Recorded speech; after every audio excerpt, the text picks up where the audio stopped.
माता से अथाह प्रेम करने वाले भगवान परशुराम ने क्यों किया अपनी ही माता का वध। एक दिन की बात है, माता रेणुका हवन पूजन के लिए गंगा तट पर जल लेने गई थीं।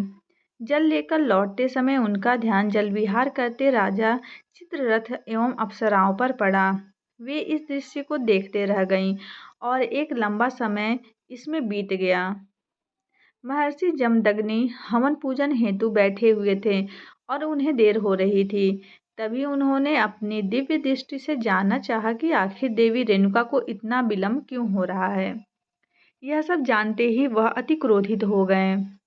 जब तक देवी रेणुका आश्रम पहुंची तब तक पूजन हवन में विलंब हो चुका था और महर्षि जमदग्नि आग बबूला थे। क्रोध में उन्होंने अपनी पत्नी को मर्यादा विरोधी आचरण करने हेतु दंड दिया। महर्षि जमदग्नि एवं माता रेणुका के सभी पुत्र वहां उपस्थित थे। उन्होंने एक एक करके अपने पुत्रों को अपनी माता का वध करने का आदेश दिया। अपने पिता की अवहेलना कर उनके 4 पुत्रों ने माता का वध करने से मना कर दिया।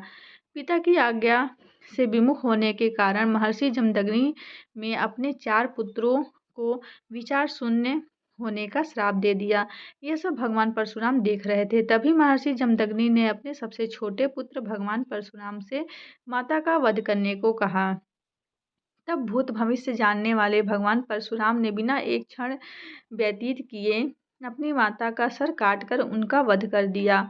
यह देख महर्षि जमदग्नि अति प्रसन्न हुए। उन्होंने अपने बेटे परशुराम से 3 वरदान मांगने को कहा। जब इन सब बातों को पहले से जानने वाले भगवान परशुराम ने 3 वरदान मांगे, वो कौन से 3 वरदान थे? भगवान परशुराम ने अपने पिता महर्षि जमदग्नि से पहला, माता रेणुका को पुनर्जीवित करें और उनके चारों भाई भी स्वस्थ हो जाएं। दूसरा, इनमें से किसी को भी इन बातों की स्मृति न रहे। तीसरा, वे दीर्घायु एवं अजेय हों। भगवान परशुराम की मांग सुनकर महर्षि जमदग्नि को अपने क्रोध का एहसास हुआ।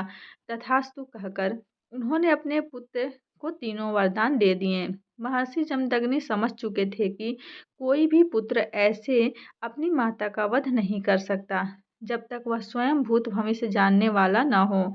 मन ही मन उन्होंने पुत्र रूप में भगवान विष्णु को पाकर धन्य हो गए और उन्हें प्रणाम किया।